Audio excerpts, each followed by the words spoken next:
Have you ever looked back at a painful season in your life and wondered if there was any purpose in it? Maybe you were betrayed by someone you trusted, walked away from something you believed in, or faced a closed door that didn't make sense.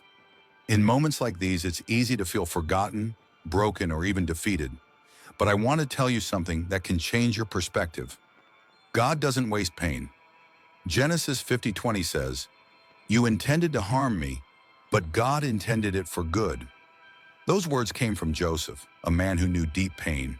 He was betrayed by his brothers, sold into slavery, falsely accused, and imprisoned for years. Yet somehow he kept trusting, kept believing, and kept moving forward. And in the end, what looked like disaster became destiny. Joseph's life wasn't a straight road. It was filled with twists, heartbreak, and confusion. But even in the darkest moments, God was at work behind the scenes. Every setback was setting him up for something greater. What others meant to destroy him, God used to position him, not just for his own breakthrough, but to save an entire nation. You may be in a pit right now. Maybe life has pushed you down, and you're wondering if things will ever change. But remember this, Joseph didn't stay in the pit. He didn't stay in the prison. God lifted him up, and he will lift you too. Your current struggle is not your final chapter. Sometimes God allows pain not to punish us, but to prepare us. That closed door may have protected you. That betrayal may have redirected you. And that season of silence may be the space God is using to develop your strength, faith, and character. Even when you can't see it, He's working.